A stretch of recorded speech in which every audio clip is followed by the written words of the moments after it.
bienvenue à toutes et à tous dans La Boîte à Gants, le podcast qui donne de la voix à vos histoires automobiles, mais pas que. Je suis Yann Delplanque et chaque semaine je vous en partage de nouvelles. Laissez-moi vous parler du sponsor de cet épisode, demandecartegrise.com. Je sais que beaucoup d'entre vous passent pas mal de temps sur les sites d'annonces et craquent parfois pour de nouvelles autos, motos ou autres véhicules en tout genre. Ce sera bientôt mon cas lorsque j'aurai trouvé ma fameuse Xara VTS. Qui dit achat dit aussi démarches administratives, galères, perte de temps et frais aléatoires. C'est là où demandecartegrise.com intervient. Vous êtes acheteur, vendeur, vous déménagez ou vous changez de nom. Bref, vous l'aurez compris, toutes les démarches liées à la carte grise de n'importe quel véhicule sont possibles. C'est super simple d'utilisation depuis votre smartphone et vous pouvez faire toutes vos démarches en 3 minutes, peu importe l'endroit où vous vous trouvez. Si vous venez de ma part, j'ai négocié une réduction de plus de 35% par démarche, valable pour tous les auditeurs de Dans la boîte à gants. Pour cela, vous avez juste à suivre le lien que je vous mets en description de l'épisode. Allez-y, testez, vous allez adorer. Aujourd'hui, j'ai le plaisir de recevoir Romain Monti, à la fois pilote en endurance et youtubeur. Il nous raconte comment sa passion pour l'automobile est née durant l'enfance avec les magazines Sport Auto, la voiture rouge de son père qu'il a possédée, et ses débuts en sport automobile. À travers cet épisode, il nous emmène au fil de sa carrière de pilote menée en parallèle de ses études, puis d'un début d'activité professionnelle dans le milieu de l'événementiel.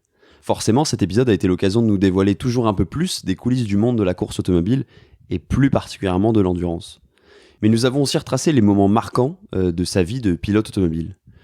Tout cela, Romain a décidé de le partager au plus grand nombre en devenant youtubeur. Il a donc depuis 2018 une double casquette, avec toujours pour objectif de démocratiser et de rendre plus transparent ce milieu de la course auto, qui est encore très opaque pour la plupart d'entre nous. Bref, c'est un épisode qui dresse le portrait d'un pilote passionné qui rêve de faire de sa passion sa vie. Vous retrouverez toutes les coulisses du podcast sur Instagram @dbg_podcast.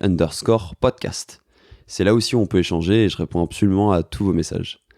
Pensez à vous abonner sur votre plateforme de podcast préférée ou sur YouTube et à activer les notifications pour ne rien rater des prochains épisodes. Vous pouvez aussi découvrir tous les épisodes qui sont déjà sortis, il y en a actuellement 35 ou 36. Avant de débuter l'épisode, j'ai un petit service à vous demander. Pour celles et ceux qui ne l'ont pas encore fait, vous seriez des légendes en laissant un petit commentaire sur Apple Podcast ou iTunes.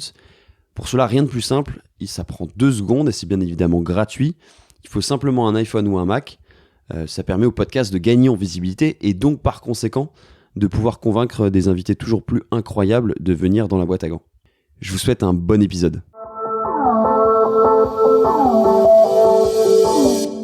Salut Romain. Salut Yann. Je suis ravi de t'accueillir dans la boîte à gants, même si en fait on est chez toi à Paris. Bon, dans une grande boîte à gants du coup. On est dans une grande boîte à gants, exactement. Est-ce que tu peux te présenter un peu en 2 mots pour les gens qui te connaissent pas encore ? En 2 mots, je viens d'avoir 30 ans, je suis pilote automobile et depuis peu je suis également youtubeur. Et tu t'appelles Romain Monti. Et j'appelle Romain Monti. Et tu parles de pilote, tu parles d'automobile, mais en fait c'est une passion que tu as depuis tout petit. Je crois même que le premier mot que tu as prononcé, c'était vroom, c'est ça ? Ouais, c'est ça.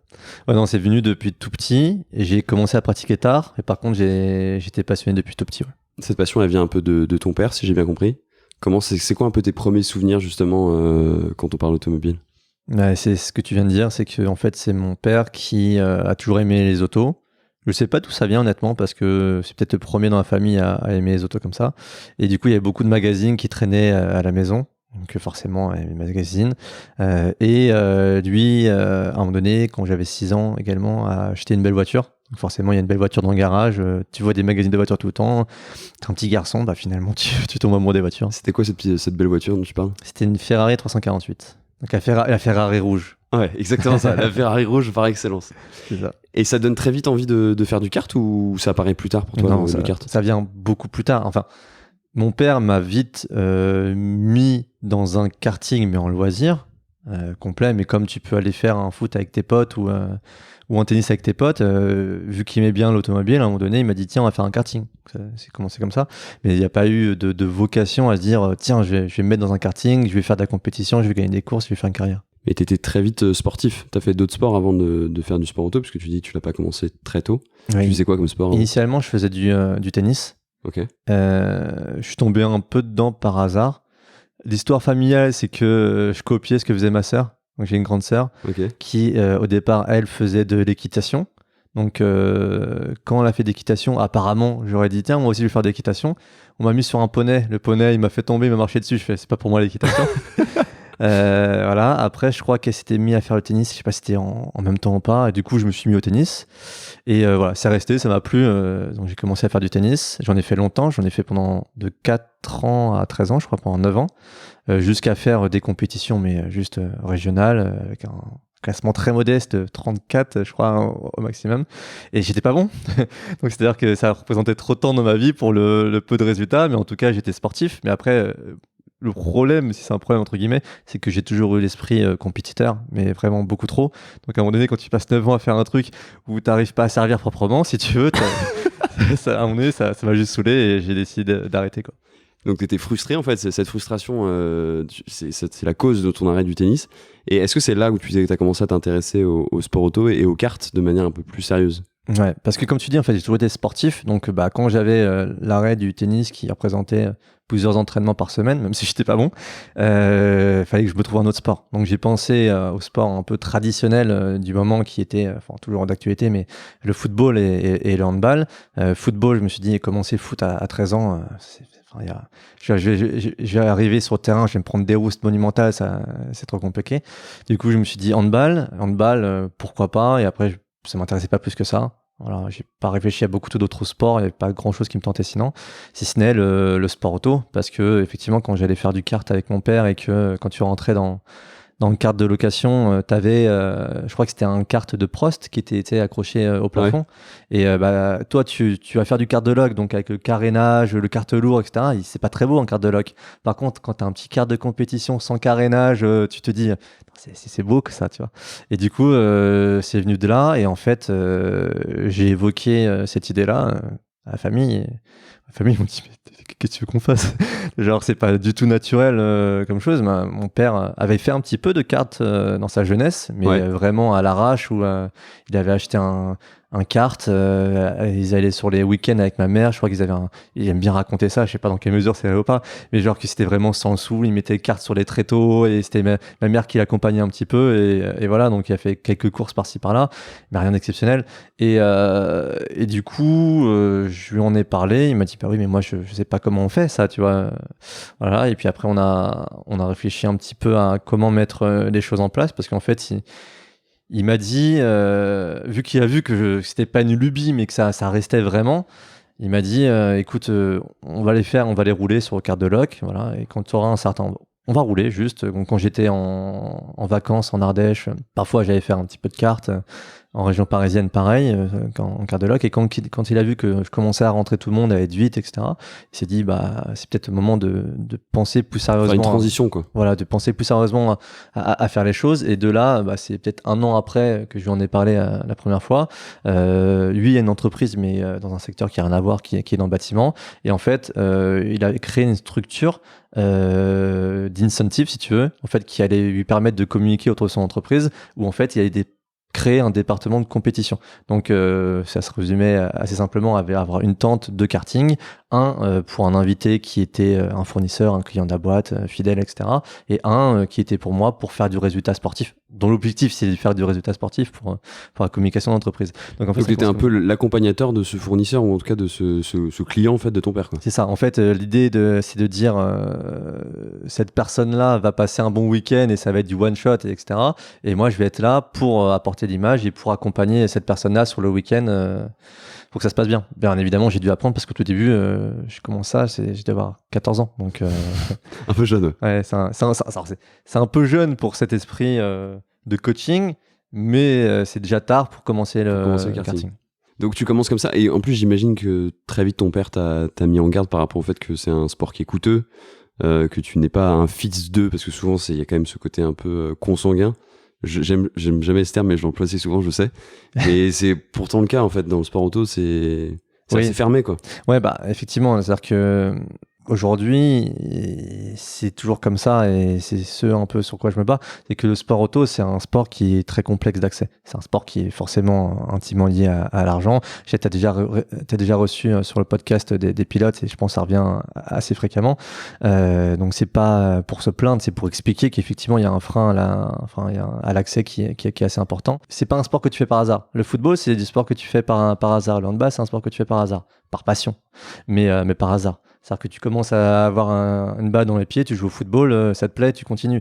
Rarement, tu sautes dans une voiture de course et tu te dis, je vais être pilote de course. Tu vois, Parce qu'il n'y en a pas au bout de la rue ou en bas de ton immeuble. À 4 ou 5 ans, tu te dis pas, tiens, je vais me mettre dans un karting. C'est-à-dire que pour avoir le cul dans un karting à 4 ou 5 ans, c'est que tu es issu d'une famille qui fait déjà du sport auto, enfin, tu as des relations dans le sport auto, mais c'est pas quelque chose qui te vient naturellement à l'esprit.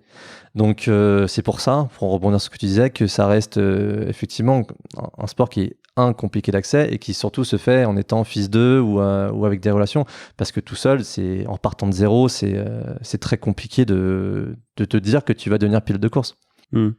Et justement, par rapport à toi, comment ça débute un petit peu cette carrière? Donc, tu parlais tout à l'heure de tes débuts avec l'entreprise de ton père, mais tu commences la compétition aussi en parallèle? À ce moment-là, en fait, directement, c'est-à-dire dans le grand bain, c'est-à-dire que ça a été très compliqué au début, mais j'avais juste mon expérience en carte de loc. Et comme je te disais, mon père n'y connaît pas grand-chose en automobile de manière générale, j'avais personne autour de moi, donc il a fallu que j'apprenne tout seul. Donc forcément, la première année est un peu compliquée. Quand tu passes du carte de loc à la compétition, il faut que tu apprennes à dépasser, à te faire dépasser parfois, à mettre la pression, subir la pression, des trajectoires, régler un karting, et tout ça, pendant toute ma carrière, ça a été un peu en autodidacte finalement. Tu vois, j'ai tout appris sur le tas. Parfois, j'étais légèrement encadré sur certaines courses bien précises. Mais en tout cas, on n'avait pas cette culture du tout de l'automobile ou du sport auto. Donc en fait, les premières années à 14 ans quand je débute, c'est vraiment une année d'apprentissage pur, quoi. Tu peux expliquer un petit peu les catégories de cartes, parce qu'il y en a différentes. On parle du KZ, tu sais, pour le carte à boîte. Ça, tu commences pas par ça forcément. Non. Alors en fait, le cheminement un peu traditionnel, un pilote qui veut faire carrière en sport auto, si tu commences par le mini-kart, je crois que c'est à 6 ans. Donc c'est un peu l'équivalent des moteurs de ce que tu peux avoir en carte de loc, tu vois, mais dans un tout petit châssis. Donc au final, ça marche déjà pas mal. Et à 6 ans, tu vois. Donc après, tu commences plus tôt, mais pas en compétition. Les fils de pilotes automobiles, etc., généralement, à 3-4 ans, ils sont déjà acquis dans un karting, mais c'est pas en compétition. La compétition commence à 6 ans. Donc tu as mini-kart, minime, cadet. Et après, tu as plein de formules différentes, en fait. En fait, ça, c'est les 3 formules de base. Et après, c'est là où toi, tu fais la formule FFSA, c'est ça? C'est ça. En fait, moi, je fais une première année en cadet, parce que j'avais justement à ce moment-là 14 ans, je crois. Donc, je commence en cadet, et la formule FFSA, je crois qu'il fallait avoir 15 ans pour débuter. Donc, en fait, j'ai fait une première année en formule cadet, où c'était vraiment de l'apprentissage pur. Et après, je suis passé en formule FFSA. Et en fait, la formule FFSA, c'était un peu ce qu'on appelle une coupe de promotion, où tout le monde a le même châssis, la même chose, c'est un kart pour tout le monde. Je crois qu'à l'époque c'était 1990 €, je crois. Je sais plus si c'est 1990 ou 2990 €. Et c'était ce qui est le plus accessible, entre guillemets, en tout cas à l'époque, en karting, où notamment tu changeais pas tes pneus. C'est-à-dire que tu changeais de course en course, mais si jamais il pleuvait, pour limiter les coûts, on t'autorisait pas à mettre des pneus pluie. C'est-à-dire que tu restais en pneus slick. Donc au final, il y a plein de spécificités comme ça qui permettaient de réduire les coûts. Et donc ouais, j'ai commencé par la formule FSA et c'était hyper intéressant parce que en vrai, c'est une formule où on était en Ile-de-France, peut-être 30 pilotes.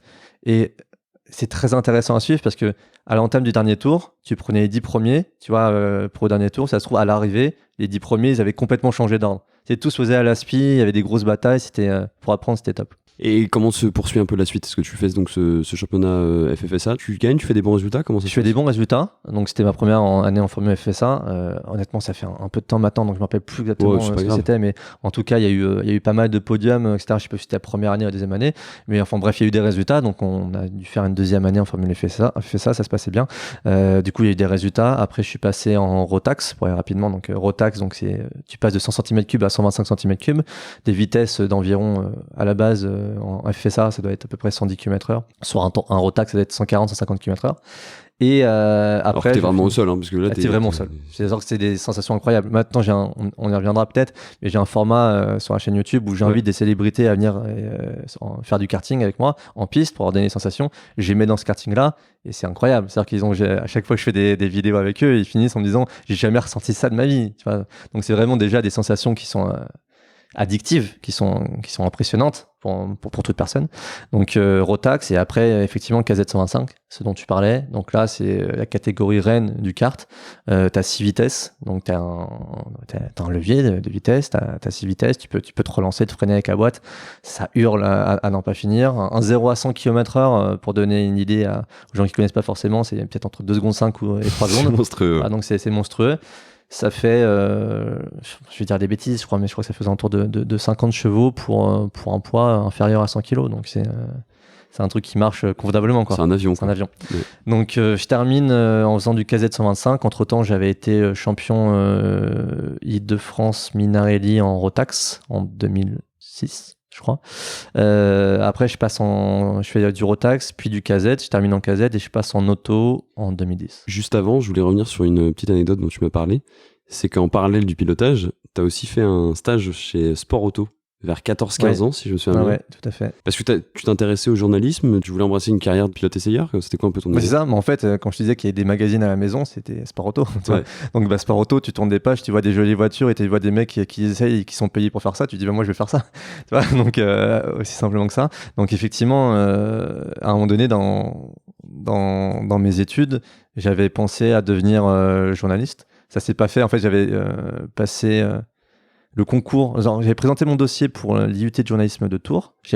Mon dossier avait été retenu. J'avais fait les épreuves et aux épreuves, j'avais pas été retenu. Donc en fait, j'avais arrêté là. Mais en fait, j'y suis revenu plus tard. On viendra à cette petite revanche que tu as pris par la suite. Donc tu en parlais tout à l'heure. Tu passes ensuite en auto. Tu as 19 ans. Et là, tu passes en Peugeot, Speeder Cup. C'est ça. C'est ça ? Donc c'est des barquettes 220 chevaux pour un poids d'environ 700 kg. Propulsion, ça a un look à l'avant de 207, mais à l'arrière c'est complètement une barquette. Je suis assez tubulaire, donc ça n'a rien à voir avec une Peugeot, hein, si ce n'est le sigle Peugeot qui est collé dessus. Et là, c'est pareil, j'arrive sans préparation, aucune. C'est petit budget, donc petit budget, pas de préparation. C'est qu'on disait que c'était intimement lié à l'argent. Si tu as du budget, tu fais des essais. Si tu n'as pas d'argent, tout à fait. Et du coup, je fais une première saison comme ça. On a cette opportunité-là, en fait, par mes résultats en karting, avec les sponsors qu'on avait qui ont continué à nous suivre pour le passage en automobile. Et du coup, j'arrive à Manicourt. Je connais pas la piste, je connais pas la voiture. Je me prends une rouste. C'est-à-dire que je vais me qualifier 14e sur 15 voitures, peut-être. Mais après, pas très loin en termes de chrono. Ça devait être à 1 seconde 5 ou 2 secondes de devant, donc ce qui est pas énorme, mais ce qui est un peu l'ego logique, prend un coup, quoi. Ah, l'ego prend un coup. Mais après, j'ai fait que progresser sur toute la saison et ma meilleure perf, j'ai fait au Val de Vienne où je pars assez loin aussi, 12 ou 13e. Mais là, c'était sympa. C'est là où tu vois que le karting, ça m'a servi. C'est que la course a débuté, on était en pneu slick, donc pneu pour la piste sèche. Et il s'est mis à pleuvoir pendant la course. Et en fait, j'ai fait une grosse remontée. Et dans ces conditions-là, c'était une course sprint, donc tu pouvais pas passer par les stands. Donc, j'étais à l'aise. Je suis remonté jusqu'à la 4e position. Ça du podium. Et voilà, donc ça, c'est ma meilleure perf. Et après, il y avait une deuxième perf qui aurait dû être mon premier podium en automobile. Pour ma première année en automobile, c'était beau. Surtout parce qu'en plus, c'était une formule qui était avec un niveau qui était assez relevé, avec des pilotes qui sont bien intégrés aujourd'hui dans le paysage du pilotage, si tu veux. Et il y avait Beltoise, Julien Beltoise. Il y avait Julien Beltoise, par exemple. Il y a Steven Palette aussi, maintenant, qui est un copain à moi qui se débrouille très bien, qui fait une très belle carrière. Enfin, il y a plusieurs noms comme ça. Et du coup, à Albi, je devais faire ce premier podium. Donc, j'avais fait une très belle course. Je m'étais qualifié 4e, je crois. Pendant la course, j'étais remonté 2e. Et à un tour de la fin, en fait, je franchis la ligne d'arrivée, mais il restait encore un tour à faire, si tu veux. Et là, j'ai la voiture qui s'arrête. Mais vraiment, le sketch, quoi. Il te reste un tour à faire et t'as la voiture qui s'arrête. T'as le moteur qui dit j'y vais plus, quoi. T'as tout qui s'arrête. Donc, en fait, j'ai la vidéo en plus de ça. C'est horrible. Et encore, quand je la regarde, tu vois, c'est horrible. Du coup, j'avais pas mal d'avance. Donc, en fait, il y a tout un moment qui se passe où t'as la voiture qui ralentit. J'essaye de faire un reset complet de la voiture, de l'arrêter, de la redémarrer, etc. Et ça redémarre pas. Tu me vois dans la voiture en train de trifouiller les boutons et voir toutes les voitures après qui passent. Ça, c'est hyper frustrant. Et du coup, là, je loupe mon premier podium en auto sur un problème méca. En fait, c'était la durée de turbo qui s'était débranchée. Un truc con, hein, mais c'est ça, Sport Auto. Et voilà, donc j'étais resté sur ça sur la première année en Sport Auto. Mais en tout cas, l'évolution a été constante sur toute l'année, quoi. Tu sais que ça me fait penser à une anecdote avec... j'ai enregistré un épisode avec Arnaud de Samer, l'humoriste, mais qui est aussi pilote. Mon copain. Et en fait, il court après un podium sur les 25 heures de Spa-Francorchamps. Et en gros, la dernière fois, il était... je crois que c'était la dernière participation. Il était premier, en tête. Il faisait une super compète. Et panne d'essence, parce que mauvaise gestion de l'essence. Et en fait, il m'a envoyé la vidéo où tu le vois justement en train de s'arrêter gentiment. Et puis après, de voir toutes les voitures passer. Et enfin, il m'explique à quel point c'était l'enfer. Ça m'est arrivé récemment encore en Porsche Cup à Magny-Cours, la même chose. Genre, un dernier tour, pareil. J'étais premier avec la Porsche et elle tombe en panne d'essence à un tour de Ça la fin, doit être terrible, mais ça fait partie de la course aussi. après, crevaison, panne d'essence. Bon, panne d'essence, normalement, ça doit pas arriver parce qu'à ce niveau de professionnalisme, ça doit pas arriver. Mais une crevaison, tu subis, un problème mécanique, ça arrive. À un moment donné, une flaque d'huile, un truc que tu prends. Enfin, c'est le risque du sport auto, quoi. Pour revenir à ta carrière, par la suite, qu'est-ce qui se passe pour toi ? 2011, tu as une bourse pour la Porsche Cup, c'est ça ? C'est ça. En fait, à ce moment-là, la Porsche Cup cherchait ce qu'ils appelaient des nouveaux talents. Donc moi, j'étais jeune, j'avais 20 ans, je sortais de la première année qui s'était bien passée en Peugeot Speeder Cup, même s'il n'y avait pas de podium, il y avait une progression qui était complète et ce podium loupé pour la raison qu'on sait. Donc en fait, c'était un dossier où ils jugeaient la personnalité, où j'avais fait un entretien avec Porsche France et également sur les résultats passés et sur potentiellement ton potentiel futur, tu vois. Ton évolution, ouais. Voilà, ton évolution à venir. Du coup, ils ont jugé que j'étais bon pour être un nouveau talent Porsche. Parce qu'il y avait eu un gros départ, c'est ça, de plein de personnes justement de cette compétition, type, je crois qu'il y avait Beltoise aussi qui était parti. Il y avait, c'est l'époque d'or de la Porsche Cup où il y avait des noms, pour ceux qui connaissent ou pas forcément. Donc le plus connu c'était Anthony Beltoise. Il y avait Patrick Pilet qui est devenu pilote officiel, il y a eu Frédéric Makowiecki qui est devenu pilote officiel.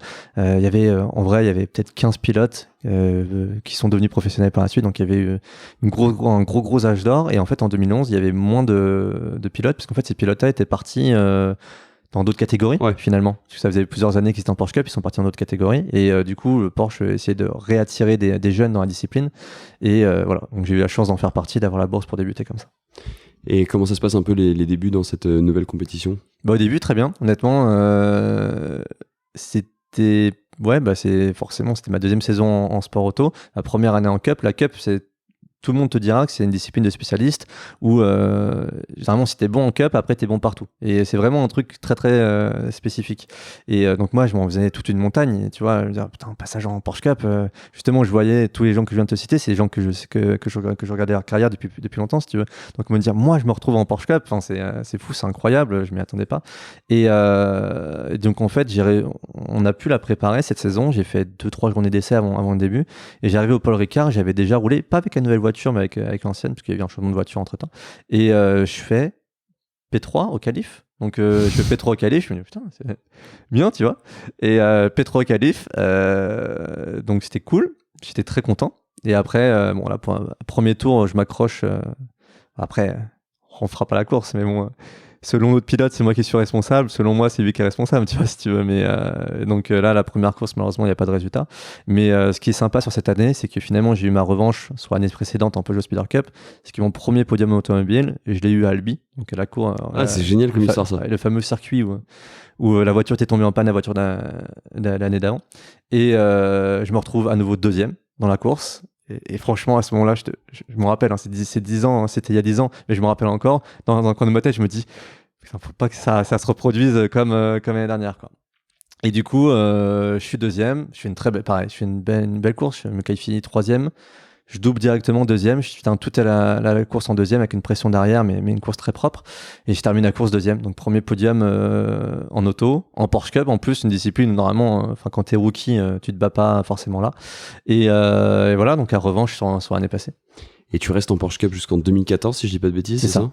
Et il y a un petit moment marquant, mais alors ça c'est un peu en dehors, si j'ai bien compris, tu me dis si je dis une bêtise, mais c'est que tu te retrouves aussi sur le Nürburgring à faire le Porsche World, c'est ça ? Ouais, ça s'appelait la Porsche Carrera World Cup. Ouais. Ils avaient appelé ça. En fait, c'était à l'ouverture des 24 heures de Nürburgring, qui est la course la plus compliquée du monde. Les gens connaissent beaucoup les 24 heures du Mans en termes de notoriété, mais la course la plus compliquée du monde, c'est les 24 heures du Nürburgring, parce que c'est sur le circuit le plus compliqué du monde. Là, on parle du grand tour, pas du grand tour. Ouais. Voilà. Sur le tracé de 22,8 plus le tracé F1.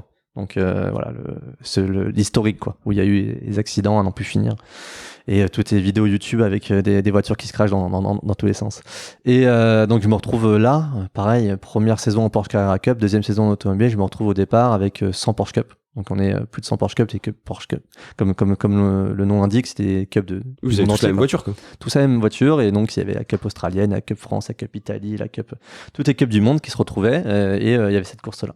Et déluge, Voilà, donc tu connais, avant de connaître le Nürburgring, je peux te dire qu'il faut faire des tours, tu vois, parce qu'il y a plus de 200 virages quand même sur le circuit. Et tu le connaissais pas? Voilà, j'avais fait une manche de VLN en M3 E36 qui fait 300 chevaux, qui a pas grand chose à voir. Je me rappelle, il y avait une sorte d'aileron Noroto derrière, c'était un truc un peu préparé qu'ils avaient fait. Mais en tout et pour tout, j'avais dû faire 6 tours quoi, sur cette manche de préparation. Donc je connaissais très très peu. Et surtout, je connaissais pas au point de dire tu vas piloter à l'aveugle, parce qu'il faut savoir que quand tu as 100 voitures en piste et que tu as un déluge au Nürburgring, bah, tu as tellement de levée d'eau que toi, tu pilotes à l'aveugle, quoi. Donc en fait, ton tour, tu fais à l'aveugle. Et quand tu déjà, tu sais que le Nürburgring sur sec, bah, les 3/4 des virages sont à l'aveugle, et que là, on te dit, bah oui, mais là, t'as la pluie en plus, c'est vraiment à l'aveugle complet.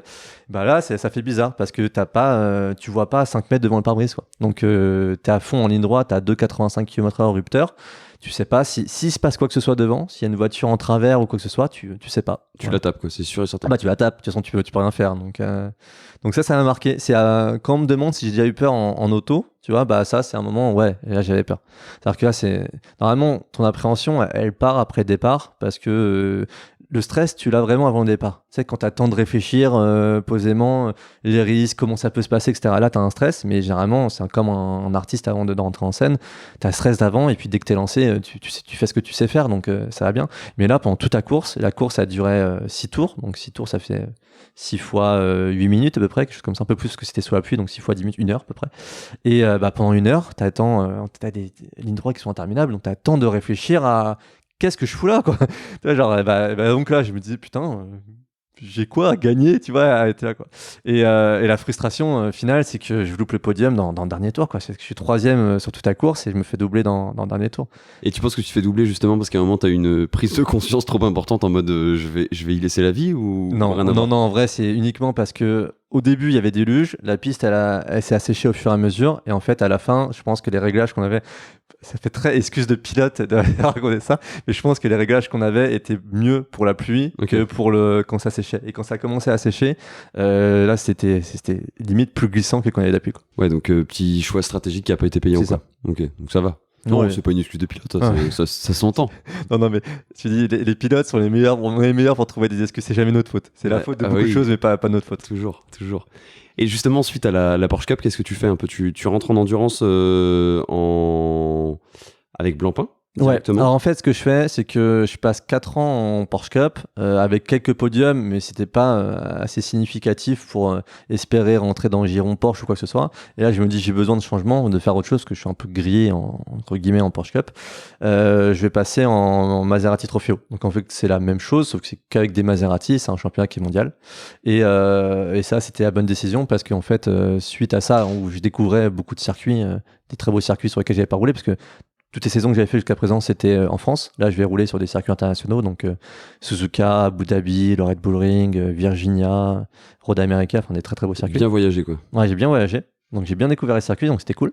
Et là, le championnat se passe très bien, parce que je fais 12 podiums, je crois, quelque chose comme ça. Sur combien de courses? Sur peut-être 15 courses. Comme ça. Donc, ouais, donc ça se passe très très bien. Je suis titré à Abu Dhabi. À Abu Dhabi, il me fallait 1 point pour être titré au début du week-end. Je fais la pole qui est accordé 1 point, et du coup, c'est mon premier titre en sport auto. Donc tu es champion du monde de Maserati Trofeo? Exactement. En 2015, c'est ça? 2015. Donc ça, et ensuite, en fait, moi j'ai fait ce championnat en me disant, c'était l'époque où Lamborghini lançait sa formule aussi, et en fait j'avais pris l'exemple d'un pilote qui avait fait cette formule Lamborghini, qui avait été signé pilote officiel Lamborghini juste après. En fait, moi j'ai fait le Maserati en me disant, si je gagne le Maserati, en plus c'est le moment où Maserati avait présenté l'Alfieri. C'est une voiture qui n'a pas vu le jour, mais qui va peut-être voir le jour maintenant, mais c'était un concept car que tout le monde a dit, putain, c'est magnifique, c'était concurrent potentiellement de ce qui est sorti après, mais Jaguar F-Type et Mercedes AMG GT. Et l'Alfieri, c'était la base idéale pour en faire une voiture de course en GT3. GT3, c'est ce que je fais maintenant, et qui est vraiment, quand tu es pilote d'endurance, ce sur quoi tu veux tendre, parce que c'est là où tu es professionnel. Et du coup, je me suis dit, il y a Maserati qui sort l'Alfieri. Si je vais dans le championnat et que je gagne le championnat, il y a moyen que je sois enrôlé en tant que pilote Maserati derrière. Donc devenir pilote officiel, pilote essayeur. Pilote officiel Maserati. Voilà, pilote officiel Maserati, rouler pour la marque. Sauf que, on ne l'avait pas dit avant, bien évidemment, j'apprends à la fin d'année que Maserati se retire officiellement de toute compétition. Ce qui fait que pas de programme, pas de prolongement d'activité ou quoi que ce soit. Et donc je reste à ce jour le dernier vainqueur du Maserati Trofeo, qui va peut-être revenir avec les nouvelles Maserati MC20. Mais voilà, donc il n'y a pas eu de débouché avec Maserati. Et c'est là où je fais le step de passer en GT.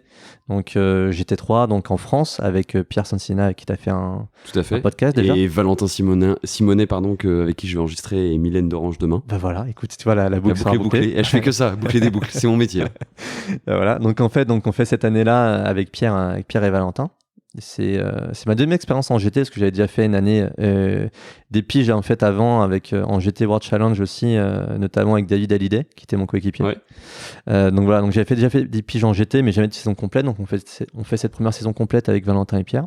Et après, je m'engage en Blancpain, à l'époque ça s'appelait Blancpain, qui est le championnat Europe / monde en termes de niveau en GT. C'est-à-dire que c'est vraiment le championnat GT de référence à travers le monde, que je continue à faire encore aujourd'hui. En fait, qu'à partir de 2016 jusqu'à aujourd'hui, je continue à faire parce que c'est vraiment là où, quand tu as l'ambition d'être pilote officiel ou que tu veux être professionnel, c'est là où tu as le plus d'opportunités pour l'être, quoi. Et justement, sur ce championnat Blancpain, parce que j'ai un peu accéléré tout à l'heure, mais tu m'as parlé d'un moment assez important aussi pour toi en 2018, si je me souviens bien, avec Spa. Ouais. Tu découvres le circuit de Spa, tu n'étais pas allé avant, c'est ça? Alors, je découvre pas le circuit, mais c'est la première fois que je participe aux 24 heures de Spa. Okay. Donc en fait, en termes de notoriété, dans le monde, t'as 3 grosses courses. Non, t'as un peu plus que ça parce que t'as Daytona aussi. Mais t'as les 24 heures du Mans. Ouais. Tu vas avoir Daytona, Nürburgring, Spa. On fait partie. Tu vois, ça fait partie un peu des courses. Toujours dans le monde de l'endurance. Dans le monde d'endurance, ouais. Et Spa en fait très clairement partie. C'est une des courses les plus relevées du monde, tout simplement. Et moi, c'était ma première. J'ai toujours voulu faire les 24 heures de Spa parce que, encore une fois, quand t'as l'ambition de faire une carrière de pilote, qui est venue après, hein, au final, au départ, je savais pas du tout que j'allais devenir pilote, mais au fur et à mesure, plus tu pratiques et meilleurs sont tes résultats, le plus tu te dis, bah, ok, je vais tendre à devenir pilote. Et donc, je me retrouve à Spa en 2018. Donc, c'était assez récent finalement. Première année avec Lamborghini. C'était avec un team qui n'était pas excellent. Donc honnêtement, on n'avait pas toutes les cartes en main pour que ça se passe bien. On fait une course sans erreur. On était 4 pilotes, parce qu'une course de 24 heures, tu la fais pas toute seule. On est 4 pilotes et la course se passe parfaitement bien. Et ce qui fait qu'on mène 18 heures de course sur les 24 au total. Il y a juste les 6 premières heures qu'on a pas menées, et tout le reste on a mené. Et dans la dernière heure, c'est pas moi qui étais au volant, donc c'était mon coéquipier qui était au volant.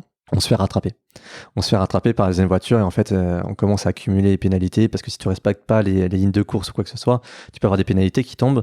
Et au départ tout se passait bien et puis à la dernière heure, je sais pas pourquoi, si la direction de course était plus stricte ou quoi, des excuses de pilote encore peut-être, mais ça a été cauchemardesque, quoi. Voilà, en fait à la fin on a vu que cette voiture là était en meilleure forme. Enfin, on savait qu'elle était plus rapide que nous en rythme de course, tu vois, mais nous on a fait une très très bonne course de manière générale. Peut-être que eux avaient moins bien géré leur course, ce qui fait qu'ils se retrouvent sur cette dernière heure à nous rattraper petit à petit. Donc on sait qu'à un moment donné cette liaison va être faite. Et souvent on me pose la question, est-ce que tu aurais préféré être dans la voiture ou être spectateur de ça?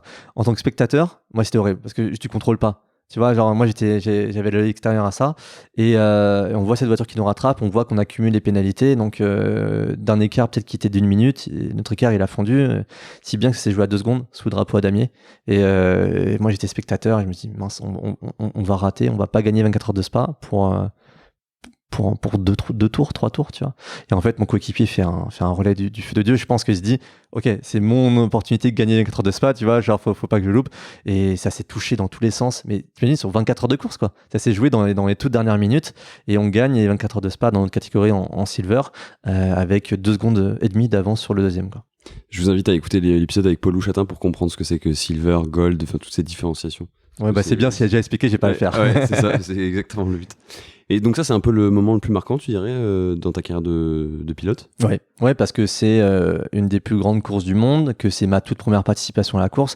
Il y a X raisons pour que ça se passe mal, hein. C'est-à-dire que pour avoir un problème sur 24 heures, pour avoir des crevaisons, des problèmes mécaniques, un truc qui te fait aller trop stand, avoir un accident, parce que forcément, c'est tellement serré ces voitures. En fait, il faut pas s'imaginer que c'est des courses de F1 avec des écarts entre les voitures. C'est-à-dire que là... toutes les voitures, il y a une balance de performance. Je sais pas si en Paul Lou on a parlé aussi. Non, il n'a pas parlé de ça. On va pas rentrer dans ce niveau de détail-là, mais il faut se dire que même si c'est des voitures différentes, une Lamborghini, une Bentley, une Mercedes, etc., toutes ces voitures, il y a un système de balance de performance pour que toutes les voitures sur un tour fassent le même chrono. Donc ça, c'est dans le monde idéal. On verra que c'est pas toujours le cas. Mais en tout cas, toutes tes voitures se tiennent en plus ou moins 5 dixièmes. Ce qui fait que c'est pas comme en F1 où tu vas avoir une Mercedes qui va être 3 secondes plus rapide qu'une autre. Là, tu as vraiment des batailles qui sont hyper serrées. Donc pendant toute ta course, ça va se donner des coups de roue, ça va se toucher, etc. Et toi, il faut que tu tiennes 24 heures comme ça. Donc voilà, il y a X raisons pour faire en sorte que de pas aller jusqu'au bout et que pour X raisons, tu plantes ta voiture, t'as un problème de changement de pilote. Il peut se passer tellement de choses sur une course de 24 heures. Et donc la gagner pour une première participation, avec une voiture en plus, honnêtement, on ne devait pas gagner la course. C'est vraiment, là, pour le coup, c'est vraiment un travail d'équipe. C'est-à-dire qu'on a vraiment fait la différence au niveau du pilotage, de la stratégie. On a vraiment super bien géré la chose parce qu'on n'avait pas la voiture la plus rapide. Et voilà, donc ça, la délivrance que c'est, je m'en rappellerai, je pense, toute ma vie. En plus, j'avais ma copine, j'avais ma famille, j'avais mes sponsors, j'avais tout le monde là-bas. C'était fou de gagner la course, quoi. Mais ce qui rend la victoire encore plus belle, c'est justement parce que vous n'étiez pas les favoris. Ah oui, non mais complètement. Mais même, enfin, tu me disais avant la course, termine sur le podium, bah je signe 1000 fois, tu vois. Après, tu m'aurais reposé la question 2 tours avant la fin, je dis non, je fais pas deuxième, pas deuxième, tout sauf deuxième, quoi, tu vois. Donc je préférais, donc moi j'étais très content que mon coéquipier au volant prenne le risque d'aller au contact, etc. Parce qu'en fait, je préférais à la limite perdre la course que de finir deuxième après avoir mené 18 heures, tu vois. Ça aurait été trop frustrant. Il a assumé son rôle, quoi. Il a assumé, il a assuré, c'était top. Et en fait, c'était aussi la course, c'est peut-être la plus compliquée à gérer pour moi parce que en fait, forcément, une course de 24 heures, tu roules de nuit. Rouler de nuit à Spa, c'est pas simple parce qu'en fait, c'est un circuit qui est très peu éclairé. C'est pas comme Abu Dhabi où t'as les spots à max et limite, c'est comme si tu roulais de jour. T'as une partie vraiment très très sombre à Spa. Et c'est très particulier de rouler de nuit, dans la nuit totale, avec juste les phares des autres voitures, tu sais pas les distances, etc. Donc psychologiquement, c'est assez compliqué à gérer. J'avais juste eu une session avant d'essai libre pendant le week-end pour te familiariser avec ces conditions-là, justement. Et en fait, j'ai fait un relais de nuit qui devait être un double relais, donc 2 fois 1 heure dans la voiture, parce qu'en plein, tient 1 heure, les pneus tiennent environ 1 heure. Donc je suis parti pour un double relais, il y a eu un énorme accident au milieu de la nuit, qui devait être 2 ou 3 heures du matin, avec 2 voitures qui se télescopent en haut du raidillon, le fameux raidillon. Et là, un gros accident avec transfert des pilotes à l'hôpital, etc., interruption de course. Et là, moralement, c'est compliqué, parce que tu arrives déjà... Le début de course avait lieu vers 15h, donc à 3h du matin, donc ça fait déjà 8h, quelque chose comme ça. Non, plus que ça fait plus de 10 heures de course déjà. Et voilà, donc moralement, tu étais parti pour un double relais, tu es fatigué, tu vois, tu dors pas, parce qu'avec l'adrénaline, tu dors pas, il est 3h du mat, tu sors de la voiture, et en fait, je savais pas quand est-ce que j'allais devoir remonter dans la voiture. Parce qu'en fait, il fallait que le drapeau rouge s'arrête, que les pneus soient remis en ordre, que les voitures soient évacuées, les pilotes soient évacués avant de remonter dans la voiture. Donc en fait, il y a ce laps de temps-là qui dure. Et toi, c'est l'attente qui est difficile, quoi. C'est l'attente. Parce qu'en fait, quand tu es dans la voiture, il n'y a pas de souci. Tu étais là, tu fais ton job. Mais alors, l'attente et de ne pas savoir quand est-ce que tu vas remonter, toi, il faut que tu te tiennes éveillé et à tout moment, on te dit, tiens, c'est maintenant que tu remontes dans la voiture.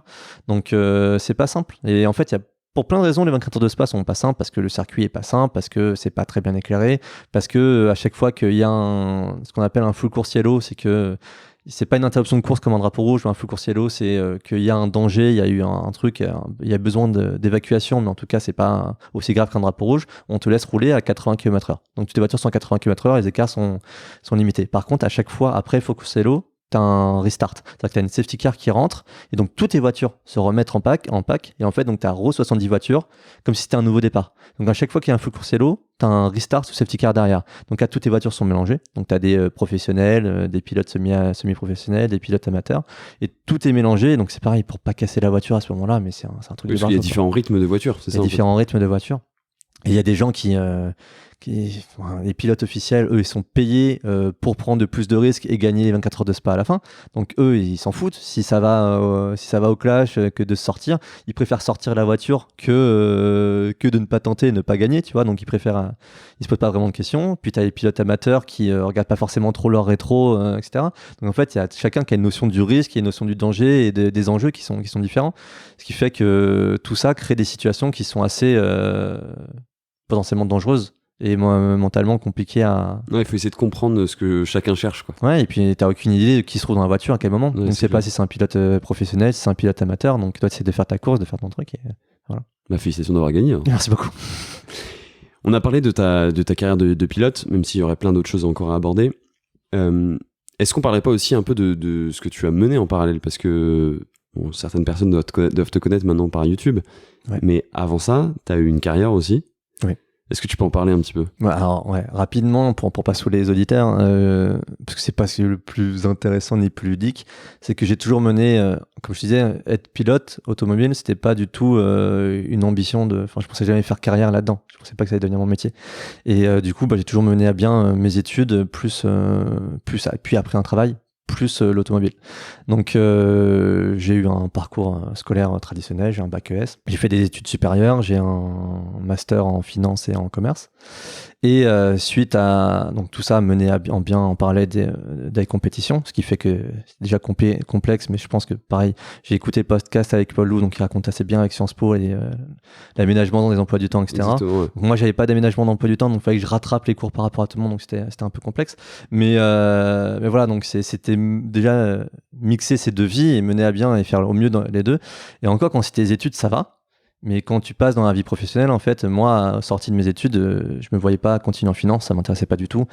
Je devais me forcer pour avoir pareil, esprit compétiteur, tu vois. Je devais me forcer pour avoir un niveau moyen en finance, tu vois. Donc j'ai fait finance parce que je me suis dit, quitte à faire une école de commerce, je préfère sortir avec un master en finance qu'un master en marketing ou autre chose où tu apprendrais potentiellement moins. Je trouve que selon mon avis, tu as plus d'expérience, de compétences en finance. Et du coup, ça m'intéresse pas du tout. Je me vois pas du tout là-dedans. Et j'ai l'opportunité, à la sortie de l'école, de créer mon entreprise dans l'événementiel. Donc, c'est un concept sur lequel j'ai travaillé pendant 2 ans, donc directement à la sortie d'école et pendant 2 ans. C'est ma boîte dans l'événementiel et qui me prenait énormément de temps parce que c'est un lieu événementiel que je loue pour les entreprises. Et c'est moi qui faisais tout, hein. J'étais tout seul. Encore une fois, c'est en début, c'est une start-up, hein, donc t'es tout seul. Donc c'est moi qui faisais les visites du local, c'est moi qui faisais les devis, les machins. Donc sur les week-ends de course, juste avant de monter dans la voiture, je raccroche avec un client. Oui, Madame Michu, on fait la visite lundi à telle heure, etc. Le soir, après la séance d'essai libre, je tape un petit devis, j'envoie. Voilà, donc j'ai toujours fait ces deux activités-là. Et à un moment donné, c'est pas un burn-out, hein, mais j'arrive à un moment donné où je faisais des... Imagine-toi, t'as un événement, je vais pas pleurer, hein, je veux pas qu'on me plaigne non plus, mais il y avait des semaines où, par exemple, j'avais un événement pendant une semaine entière sur le lieu. Bon, les horaires, vu que c'était moi le régisseur aussi sur le lieu, j'avais vraiment toutes les casquettes. Donc j'étais là à 6h pour faire l'ouverture et je repartais à 2h du matin après avoir rangé et tout, etc. Donc quand tu fais ça sur une semaine, plus que tu réponds aux devis, etc., plus que tu as ta carrière de pilote à gérer, à un moment donné, tu dis non, c'est pas possible, tu vois, c'est juste pas possible. Et donc en fait, à ce moment-là, je prends la décision, je me dis... Dans quelle année à ce moment-là quand tu prends cette décision? En fait, donc de 2014 à sortie d'école jusqu'en 2016, je travaille sur l'ouverture du lieu, avec tout le concept, la déco, etc. Enfin vraiment, toutes les conditions commerciales. 2016-2018, j'exploite le lieu en propre, où c'est moi qui fais tout. Et 2018, là je me dis, Romain, tu as 28 ans, t'es pas en train de faire un truc qui te plaît, jongler entre l'automobile et l'événementiel. Ça va, t'es jeune encore, donc t'arrives à l'assurer, mais pour combien de temps, tu vois, pour combien de temps? Et là, je me dis, non, moi, ce qui me plaît dans la vie, c'est l'automobile. Et je vivais pas de l'automobile, c'était pas rémunérateur pour moi. Et moi, mon alimentaire, c'était événementiel. Et du coup, là, je me suis dit, allez, je me laisse 2 ans. 2018, je me laisse 2 ans pour réussir dans l'automobile. Donc, en fait, là, je pose tout, je me réorganise, moi, dans ma société. En fait, je trouve un gestionnaire, donc qui va exploiter le lieu pour moi, donc avec qui je passe un contrat, qui exploite le lieu pour moi, ce qui moi me permet de dégager mon temps. Donc c'était un long processus à mettre en place, mais c'était important. J'avais pas trop le temps de faire tout ça, mais c'était important pour moi de prendre du recul pour mettre ça en place, parce que ça allait me dégager justement le temps pour faire vraiment l'automobile à fond. Et du coup, c'est un processus qui prend plusieurs mois à mettre en place, donc il faut vraiment avoir le recul de la chose. Et je trouve ce gestionnaire de lieu, c'est leur métier, qui exploite le lieu pour moi, et moi, ça me libère beaucoup de temps. À partir du moment où j'ai tout mon temps qui est libéré, là, c'est là où je prends la décision, enfin j'avais prise avant, mais de créer la chaîne YouTube, qui a toujours eu 2 buts. C'est-à-dire que la chaîne YouTube, elle me permettait d'accéder, en fait, moi-même, de me créer une notoriété qu'on me donnait pas forcément. Donc un peu du personal branding. Du personal branding. Voilà, c'est comment me faire connaître, tu vois. Souvent, on me pose la question comment on devient pilote, etc. Voilà, ça, potentiellement, ça peut donner des idées aux gens. Pour faire parler de toi, trouve des solutions. Moi, ma solution pour faire parler de moi, c'était de créer une chaîne YouTube. J'étais seul à faire. C'est clair. J'étais tout seul. Donc, je me suis dit, personne ne le fait. Je vais le faire. Donc ça a été un peu bizarre au départ sur les circuits. Quand t'es vraiment youtubeur, donc tu sors ta perche, machin, et tu te filmes, tu vois, donc tu passes un peu pour le blaireau sur le circuit, je vais pas te mentir. Surtout qu'il y a un côté, j'ai toujours eu des mal avec ce côté-là, mais s'auto-filmer, c'est compliqué. C'est vraiment prendre la perche et te filmer toi, c'est assez complexe. Après au montage quand tu t'entends et tout, putain, c'est une galère. Hein. Encore aujourd'hui, j'ai vraiment du mal. Moi, j'ai que la voix, tu vois déjà, et ça me gêne déjà pas mal. Alors, et puis forcément, tu es obligé de te réécouter. Bah, quand tu fais un montage, etc., tu es obligé de te réécouter. Enfin, c'est dur, tu vois, c'est vraiment dur. Donc ce côté, au départ, vraiment quand on entend des acteurs disent ouais, je sais pas me voir, un truc, mais ouais, mais je comprends en fait. De ouf. Tu te juges tout le temps, tu te dis putain, mais pourquoi t'as dit ça, t'es con. Parfois, mais même dans ce podcast-là, je vais dire des choses, mais j'aurais dû dire ça comme ça. Enfin, tu vois, genre, t'es jamais satisfait. Et on s'auto-censure toujours. Tu vois, moi, typiquement, ça, c'est un petit secret de montage, mais ça m'arrive de m'auto-censurer. C'est-à-dire que je coupe des passages où j'ai parlé quand j'ai enregistré un épisode. Tu vois. Oui. Parce que je me dis que c'est un peu con ce que je raconte. Enfin, bref. On est tous comme ça, c'est normal. C'est normal. Mais t'as aussi un autre aspect, ce que tu m'avais expliqué pour la création de ta chaîne YouTube. C'est aussi que t'as toujours aimé bien partager. Ah, bien sûr. En fait, c'était le deuxième pan de la chaîne YouTube. C'est qu'en fait, il y a beaucoup de mystères qui est lié au monde de l'automobile, du sport automobile. Et en fait, la chaîne, comme tu dis, moi j'ai toujours bien aimé partager, j'ai toujours été membre de forum ou quoi que ce soit. Une passion pour moi, ça se partage.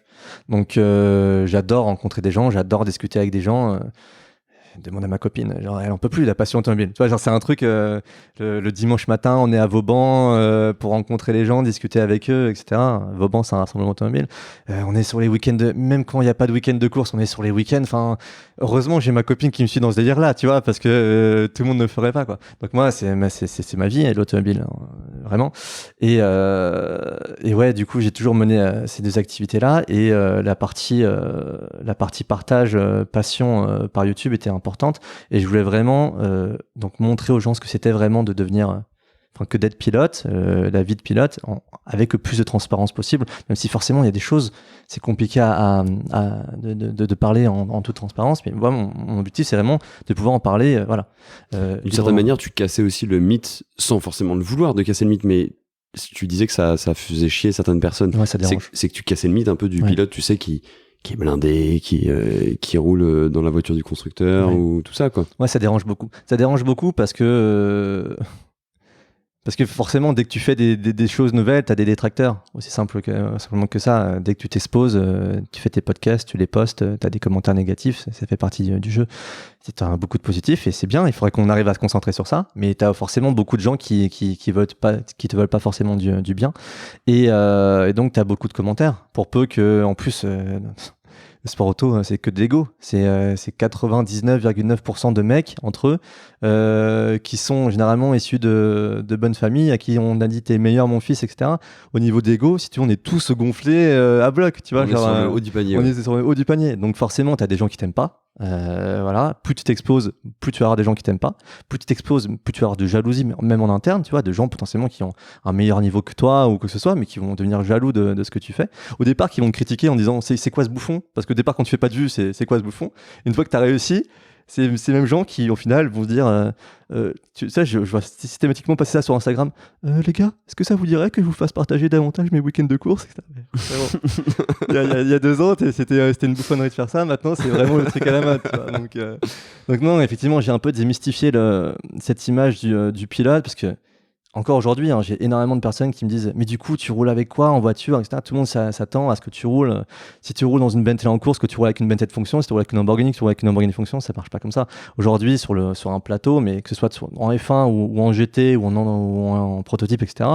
T'as 90% des pilotes du plateau qui sont des pilotes payants, c'est-à-dire qui amènent du budget pour rouler. Et ça veut pas. Alors, il faut vraiment que les gens arrivent à comprendre en fait que ça veut pas forcément dire que parce que t'es pilote payant, t'es pas professionnel. En fait, il y a plein d'astuces dans le sport auto pour gagner ta vie. Donc, le plus simple à comprendre, c'est effectivement quand tu es recruté directement par une marque, tu deviens pilote officiel. Tu as Audi qui cherche des pilotes, qui recrute des pilotes, etc. Et tu as un contrat. Tu as un salaire avec. Tu as un salaire, un contrat, tu veux faire des courses. Ça, c'est le statut un peu rêvé, parce qu'en fait, tu es payé pour rouler. Donc ça c'est génial, c'est pas que tu payes pour rouler, c'est que tu es payé pour rouler. Donc là déjà tu as un avantage concurrentiel sur tout le monde. Quand tu passes pilote officiel, on te paye tes trains de pneus qui valent 2 000 €, on te paye tes déplacements, tes journées d'entraînement, une journée d'entraînement ça vaut 10 000 €, on te paye tout ça. Donc ça c'est vraiment le statut rêvé pour tous, sauf que ça, la contrepartie c'est que c'est hyper précaire. C'est-à-dire que tu as cassé trop de fois la voiture dans l'année, tu sautes. Tu trouves, t'as sauté, t'es plus pilote officiel, t'as été viré, t'as plus de sponsor. t'as une chance sur deux que ta carrière elle s'arrête derrière. Donc il y a quand même une contrepartie. T'as toujours une épée de Damoclès au-dessus. Toujours, ouais. Faut toujours que tu fasses tes preuves année après année. Donc voilà, j'ai jamais trop eu l'ambition d'être pilote officiel. Forcément, à un moment donné, ça m'a traversé l'esprit. Mais t'en parlais tout à l'heure par rapport à la Maserati. Voilà, Maserati, voilà, où je m'étais dit, et en fait, après, je me suis aperçu que c'était pas forcément mérite que tu devenais pilote officiel. Parce que comme dans tout, surtout dans les sports d'argent comme ça, t'as beaucoup de politique qui rentre en jeu. Quand on parlait des fils d'eux, des machins, forcément, quand ton père a été pilote lui-même ou qu'il a son meilleur pote qui est à tel niveau, de telle instance, etc., ou qui gère ou telle team, c'est beaucoup plus simple de dire mon fils, il est bon, tu devrais tester, etc. Toi, t'es pas fils d'eux ou quoi que ce soit. Même si t'as le mérite, faut pas croire que c'est au mérite. C'est-à-dire que il y en a forcément dans l'eau qui vont réussir qu'au mérite, mais c'est beaucoup de politique, c'est beaucoup de relations, c'est beaucoup d'astres qui s'alignent à un moment donné pour devenir pilote officiel. On en avait parlé avec Pierre justement de tout. Je crois qu'il avait eu une fameuse discussion avec Frédéric Vasseur, donc, qui est maintenant team manager d'Alfa Romeo en F1, qui lui avait expliqué, tu sais, même si t'es le meilleur, il faudra tel alignement des planètes, il faudra telle somme pour arriver en F1 un jour, on parle de millions d'euros de toute façon, et c'est valable un peu pour tout dans le sport auto. Ouais. Tu t'as pas toutes les clés en main en fait. Non, c'est-à-dire que toi, tu sais ce que tu peux faire derrière un volant, mais je te donne un exemple. Imagine, tu t'amènes 300 000 € la saison pour rouler dans une équipe, mais en fait, ton coéquipier, il fait de la merde. Tu dis, ok, vous êtes 3 pilotes, tu fais le blanc-pain GT World d'endurance, vous êtes 3 pilotes dans la voiture.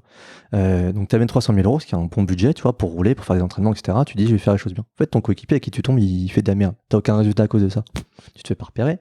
Au final, la voiture, elle finit 20e. Toi, t'as fait un super taf. T'as fait des relais de malades mentaux. T'as fait un super truc, etc. T'es pas repéré. De la même manière, t'apportes 150 000 € pour rouler. Tu roules dans une petite équipe. Un truc qui est... C'est triste à dire, 150 000 €. C'est triste à dire, mais c'est vrai. Ouais. T'apportes 150 000 € pour rouler. T'arrives dans une petite équipe. Tu vois, donc tu fais pas d'entraînement, etc. Comment tu veux faire par rapport à des gens qui roulent 4 fois plus de toi pendant l'année, qui mettent du pneu neuf à n'en plus finir, qui ont les meilleurs coéquipiers, la meilleure équipe, les mecs dans les stands ils changent les pneus en 10 secondes pendant que les tiens ils changent les pneus en 30 secondes, etc. Donc en fait, tu vois, pour réussir, c'est un peu triste, mais c'est beaucoup lié à plein de choses, mais l'argent en fait partie. Parce que l'argent, forcément, plus tu as d'argent, plus tu peux rouler dans les meilleures conditions. Tu peux te payer les meilleures conditions. Et avant que ça devienne rentable, en vrai, le business model du sport auto est pas simple. C'est-à-dire que même quand tu es fils d'eux, etc., souvent, tu payes tes saisons jusqu'à un moment, tu vois. Donc, quand tu payes tes saisons, mettons, tu commences en F4, à l'époque de Paul Loup, par exemple, où c'était 100 000 €, je crois qu'il en dit dans le podcast. Aujourd'hui, c'est plus autour de 200 000 €. Quand tu commences à payer des saisons comme ça à 200 000, puis 500 000, puis 1 million, avant d'être rentable, ta vie, vaut mieux que tu finisses pilote de F1, parce que quand tu fais le calcul, sinon, t'es très vite pas rentable sur ton. Dans la plupart des cas, c'est même pas un investissement, c'est de l'argent perdu, parce qu'il y en a très peu qui vont aller jusqu'au bout. Ouais. Après, ce qu'il faut voir, c'est que souvent, c'est pas ton argent. C'est-à-dire que c'est des partenaires. Ouais, tout à fait. Donc, toi, finalement, c'est du branding que tu fais. Ce que maintenant j'ai développé avec YouTube, c'est que je trouve des partenaires par YouTube, et c'était aussi le but de la chaîne. Justement, pour revenir un peu à la chaîne YouTube, donc tu crées cette chaîne pour effectivement démystifier ce monde de la course automobile, mais aussi pour te laisser une chance de vivre à 100% automobile. C'est ça. On met un peu de côté l'agence, enfin ton métier, enfin ta boîte événementielle, puisque tu l'as mis en gérance. Tu veux plus t'en occuper, clairement, enfin tu veux passer à autre chose. C'est pas ce qui me passionne. Ouais. Clairement, c'est pas ce qui me passionne. Et comment ça se passe un peu ces débuts sur YouTube ? Au début, pas simple. C'est-à-dire qu'au départ, tu te dis, tiens, j'ai une bonne idée, j'arrive sur YouTube, je suis pilote, j'ai des onboards super sympas, je fais des trucs de ouf dans une voiture, ça va fonctionner. Tu mets la vidéo en ligne, il se passe rien. T'attends, tu dis, ouais, ok, bon, c'est algorithme. Allez, tu remets une deuxième vidéo, il se passe rien. Et puis après, tu commences à réfléchir que c'est comme tout, en fait, ça se travaille. Et il y a des combines, il y a des astuces, il y a des trucs à savoir, et c'est un métier. Ce qui est bien, c'est que c'est de plus en plus reconnu comme étant un métier aujourd'hui. Et pour le vivre, je sais que c'en est un où t'apprends beaucoup de compétences. Hein. Genre maintenant, je sais faire du montage, je suis réalisateur, je suis graphiste, je suis communicant, je suis plein de choses. Et du coup, tu persévères, tu essaies de réfléchir à des choses, parce qu'en fait, si tu penses que en faisant la même chose que tout le monde, ça va fonctionner, ça va pas fonctionner. Donc, il faut trouver un élément différenciant. Heureusement, moi, j'avais le côté, je suis pilote. Donc déjà, quand tu arrives dans le YouTube auto avec une plus-value, c'est plus simple, parce que autant il y a des gens qui sont très bons présentateurs, etc., ça fonctionne. Je pense à des collègues à moi qui savent particulièrement bien mettre en avant une voiture par les caractéristiques techniques qui sont très bons à ça. Moi, ma valeur ajoutée, et ce qui me passionne, c'est pas forcément de raconter tout ça, c'est plus de raconter mon ressenti au volant. Tu vois, donc mes sensations de pilotage en tant que pilote, ce que je peux ressentir, les voitures j'ai mis en travers, etc. Donc j'avais la chance d'avoir cette valeur ajoutée là, mais quoi qu'il arrive, tout ça, ça travaille. C'est-à-dire que j'ai commencé à lancer plusieurs concepts sur la chaîne qui marchaient plus ou moins, à faire des collaborations qui marchaient plus ou moins. Mais en tout cas, T'as testé des choses en fait. J'ai testé des choses. T'as testé plein de choses, des choses qui n'ont pas fonctionné, normal. Exactement. Et t'en as créé d'autres qui ont pris. On parlait notamment justement de. Je crois que t'es un des. Ouais, t'es sûrement le youtubeur automobile à faire le plus de feats aussi avec des personnes totalement extérieures à l'automobile. Ça aussi, ça a été peut-être un moteur de ce succès, en fait, en tout cas de cette communauté qui a grandi. Et en fait, ça, c'est ce format-là donc, sur lequel tu parles, ça s'appelle En piste avec. Et j'en ai un autre qui attrape moi si tu peux, qui est encore un peu plus ludique. Et c'est exactement ça. En fait, moi, je trouve ça hyper sympa, c'est que donc, je fais des collaborations. Donc forcément, ça va me ramener des communautés qui ne s'intéressaient pas au sport automobile. Donc moi, ça va m'aider à faire grossir la chaîne. Mais aussi, et c'est là où je suis hyper satisfait, c'est que ça va intéresser des gens au sport automobile, tout simplement, juste ça. C'est-à-dire que des gens qui connaissent pas le sport automobile, qui connaissent pas les sensations quoi que ce soit, quand t'invites des célébrités, des influenceurs, etc. là-dedans, bah t'as toute la communauté qui vont regarder, des gens, des filles qui s'intéressent pas forcément au sport automobile de base ou quoi que ce soit. Donc il y a plus de plus en plus. Je suis content en fait que par mes vidéos, j'intéresse des populations qui s'intéressaient pas forcément au sport automobile. Et quand il y a telle ou telle communauté qui va venir voir mes vidéos, ils vont dire ah oui. Je savais pas que c'était ça comme sensation, je savais pas que c'était ça comme univers, etc. Et moi, ce qui me rend très très fier, c'est quand je reçois des messages sur Insta. Romain, merci, grâce à toi, j'ai commencé à faire du kart sur la piste de chez moi, où je me suis inscrit en compétition, etc. Et ça, je suis content parce que finalement, le sport auto aujourd'hui, c'est l'automobile, le sport auto, c'est quand même un truc qui est vachement mal vu sur plein d'aspects, alors que c'est un sport qui, au-delà de ce qu'on peut lui reprocher, c'est aussi des valeurs qui sont très très belles, l'automobile et le sport auto, où tu as vraiment, faut le vivre, tu vois, ces expériences-là, en sensations, en émotions, en valeurs transmises, c'est un beau sport. Donc je suis très content d'arriver à faire en sorte que, peut-être que par mes vidéos, il y a 10 inscrits, 10 licenciés, 100 licenciés, 1000 licenciés de plus à l'année, moi je suis content. Ouais, une volonté de démocratiser en fait le sport auto. C'est ça, et en fait, le but ultime de la chaîne, un truc que j'aime vraiment beaucoup monter, et c'est compliqué à monter, mais vraiment, c'est un des gros projets sur la chaîne, c'est j'aimerais bien arriver à mettre des abonnés au volant des voitures de course. C'est vraiment un truc que j'ai envie de faire. Et pour justement, comme on me dit, mais Romain, comment on devient pilote de course? Bah tu vois, moi je me dis, bah écoute, en fait, il suffit d'être abonné à ma chaîne. Tu vois, non mais c'est bête, mais genre... ça serait ultra stylé. Ça serait stylé comme réponse. Mais juste le principe de... Voilà, effectivement, je suis dans la transparence. Donc je montre tout ce qu'est être pilote auto. Bah moi, le but final, c'est que les gens qui me posent des questions, je leur dis, écoute, on va faire ça, on va faire des épreuves. Forcément, il y aura une sélection, sinon ce sera pas drôle, ce sera pas random. Faut qu'il y ait un peu de mérite. Voilà, faut qu'il y ait un peu de mérite. Donc voilà, on va faire des sélections, donc tu auras mérité ta place et on va te mettre dans une voiture de course. Donc ça, c'est un vrai concept que je vais mettre en place. Donc je suis en discussion avec plusieurs constructeurs championnats pour le mettre en place. Donc j'espère que ça va aller au bout. Mais c'est un projet parmi beaucoup, parce que sur la chaîne maintenant j'ai vraiment beaucoup de projets. Et comme tu dis, en fait, j'essaie de sortir au-delà du YouTube game auto et d'aller toucher plus large. Et justement, est-ce que tu as des anecdotes un petit peu de toutes ces rencontres que tu as pu faire? Donc beaucoup, tu les rencontres et tu les amènes sur un circuit de kart. Est-ce que tu as des petites anecdotes marrantes par rapport à ces tournages? J'ai Tom Villa qui s'est perché sur la piste de kart. À un moment donné, il perd complètement le kart et il va se percher à un endroit, tu sais même pas comment tu peux aller te mettre à haut. Tu vois, c'était rigolo. En plus, il roule très bien. Il roule très très bien, Tam. J'ai Pierre Cross que je lui dis, t'as déjà vécu des sensations comme ça, etc. Il me dit, non, avant de rouler dans le gros kart, il me dit... non, j'ai jamais vécu ce genre de sensation, etc. Et après avoir fait le 2 temps de compétition, il était en nage, il était complètement épuisé. Il fait, Romain, je t'ai menti. J'ai déjà vécu ce genre de sensation, c'était genre Space Mountain, tu vois, c'était un truc comme ça. Et en fait, tous ces petits retours à chaque fois, des gens où je te dis, quand ils passent dans le format et que tu leur donnes accès à ces sensations-là, etc., c'est génial. Là, récemment, j'ai fait un truc qui est top, c'est que pour la première fois, j'ai pu faire sur la piste de Manicourt des baptêmes avec des abonnés à moi. Donc tu vois, c'est la première étape avant de les mettre volant, déjà de les mettre en passager. Et pareil, au niveau de la rencontre, des gens, ils avaient jamais mis leur cul dans une Porsche sur circuit. Dans une Porsche GT3 à Manicourt avec 2 voitures. Les sensations qu'ils ont eues, c'est incroyable. Là, c'est une vidéo qui sortira prochainement sur la chaîne. Mais pouvoir partager et voir les réactions en direct des abonnés, ça, c'est incroyable, quoi. Pour rester un petit peu dans les anecdotes de ta chaîne, je pense à 2. La plus récente, c'est que tu as roulé en F40. Ouais. Tu m'en avais parlé un peu au téléphone avant de sortir la vidéo. Ça fait quoi comme sensation de rouler avec une F40 sur piste? Alors, plusieurs choses. C'est-à-dire que la F40, c'est une voiture qui vaut très cher, déjà. Ouais, donc, t'as un peu la responsabilité de la chose. Quand t'as un propriétaire assez sympa pour avoir confiance en toi et te dire, tiens Romain, voici les clés de la voiture, tu peux aller faire des tours avec, bah, t'as quand même une responsabilité sur le dos. Surtout qu'en plus, là, c'était un truc qui s'est fait, qui n'était pas vraiment programmé. On n'avait pas 2 heures de tournée, etc. Donc, c'était plus, tiens, voilà les clés, saute dans la voiture à faire des tours. La voiture, elle avait pas forcément des freins révisés, elle avait pas forcément un embrayage au top. Enfin voilà, elle était un peu tordue, un peu abîmée. Elle avait des pneus qui avaient 13 ans. Enfin, c'était quand t'as 1,5 million entre les mains, que au niveau des assurances, c'est pas trop ce qu'il en est, tu poses pas trop les questions pour savoir, tu vois. Tu vas. T'as beau avoir un certain niveau en pilotage, t'y vas un petit peu avec humilité quand même, quoi. Surtout qu'en plus, c'est une voiture qui ne se conduit pas du tout comme une moderne. Donc là, c'est double débrayage et compagnie. Donc moi, j'ai essayé de faire le talon pointe, mais le talon pointe ne fonctionne pas bien. Donc on rentre dans le détail, mais c'est vraiment le double débrayage qu'il faut faire. Mais j'avais que 4 tours. Donc j'ai essayé de partager au mieux. Et je suis content parce que j'ai vraiment kiffé. Et ça se voit, tu vois, genre dans la vidéo que j'ai kiffé parce que c'est des sensations. Enfin, déjà, tu conduis un mythe. Puis c'est des sensations folles parce que tu conduis une voiture de 1989, je crois, quelque chose comme ça.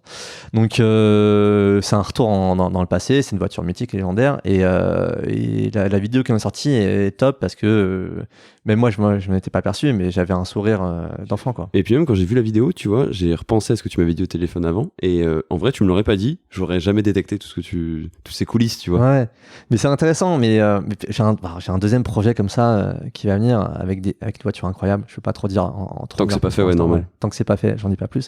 Mais en termes de logistique, t'imagines, parce qu'en fait, quand tu tournes avec des voitures comme ça, c'est un bordel. C'est un bordel. Surtout que là, le projet qu'on a, c'est un gros projet avec un gros investissement derrière. Et c'est un projet qui, techniquement, si on devait dépenser chaque penny qui devrait être dépensé, c'est un projet qui coûterait 70-80 000 euros, quoi. Mais juste parce que on tourne pour une vidéo, mais juste parce qu'on tourne avec cette voiture-là en particulier. Voilà, donc une voiture, je peux pas dire à quel c'est. Ouais, parce qu'il y a des besoins d'assurance, t'as des besoins. Ouais. Il y a des besoins d'assurance, logistique, de remise en route, de choses qui font que ton budget il explose parce que c'est cette voiture-là. Parce que si tu roules si tu fais la même chose avec une GT3, bah ça ira bien. Si tu fais cette vidéo-là avec telle voiture, ça passera pas. Enfin, ça passera, mais c'est très complexe. C'est un sujet sur lequel je travaille depuis longtemps. C'est un des gros projets. Tu sais que ça n'a rien à voir ce que je vais te dire, mais ça me fait marrer parce que j'ai une F40 tatouée sur le mollet. Ouais. Et la voiture, bon, pour le coup, je la connais, moi, je le dirais pas, mais c'est le deuxième auquel je pense, en fait, pour un autre tatouage par la suite. Bref. Et puis, on parlait de Batman tout à l'heure, qui est un de mes films préférés aussi, donc au niveau tatouage. On est pas mal niveau tatouage, ouais. Pour rester un peu dans les anecdotes de ta chaîne, tu m'en as raconté une autre par rapport à Harry Vatanen, qui est, je crois, la vidéo qui a le mieux marché sur ta chaîne. Ouais. Comment ça s'est passé un peu ce tournage? Donc, t'as piégé Harry Vatanen. Ouais. Mais ça, en fait, c'est un peu comme les meilleures soirées, c'est les soirées que tu prévois pas. Tu sais, quand tu te. Exactement. Tu sais, quand t'as fait t'as passé tes partiels, machin, etc., tu te dis, putain, ça y est, les partiels sont passés, je vais relâcher la pression, je vais essayer de prévoir la meilleure soirée du monde. T'arrives à la soirée, c'est nul. C'est naze, tu vois. Tu fais un truc au départ, tu es juste avec des potes chez toi, etc. Puis en fait, tu t'enjailles un petit peu, tu te retrouves, tu sais pas comment. Tu dis je sors pas, ouais, et au final. Ça dégoupille. Tu te dis, et après, tu fais le bilan le moment matin, mais qu'est-ce que j'ai vécu hier soir, c'était un truc de fou. Mais en fait, c'est un peu pareil sur les soirs avec Harry Vatanen. C'est qu'en fait, j'avais été invité par BMW pour couvrir le Tour Auto.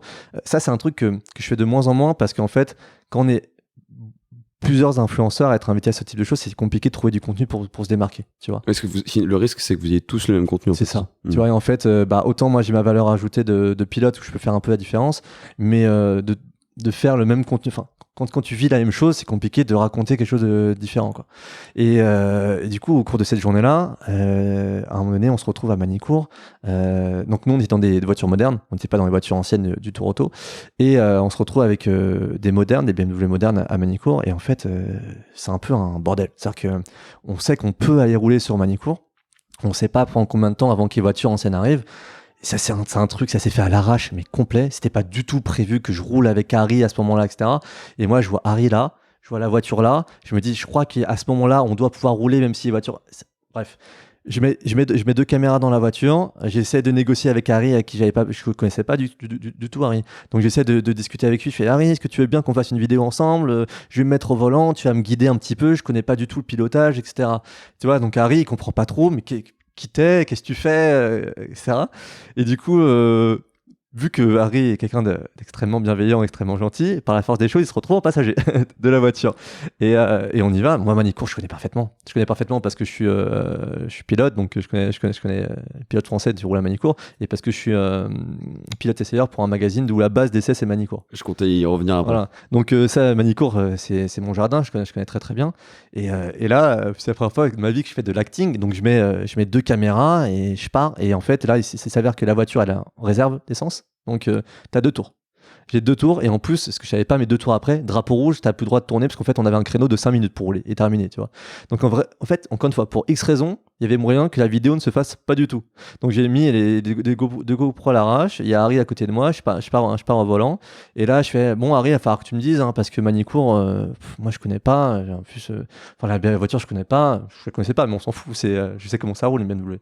Et du coup, il commence à me coacher, il me dit, ah non, mais ça, c'est pas bien, parce que forcément, je vais faire un freinage progressif au lieu de faire un freinage dégressif, je roule à contre-trajectoire. Enfin, ça dure 2-3 virages, mais après, je sais que ça peut pas durer trop longtemps parce que la voiture est en réserve, tu vois, donc il faut qu'à un moment donné que j'enquille. Donc, Harry, pas trop rassuré, mais qui voit que j'entends, donc il me prend vraiment pour un débutant total, il savait pas qui j'étais. Et là, première chicane, je commence à mettre gaz, et il me dit freine.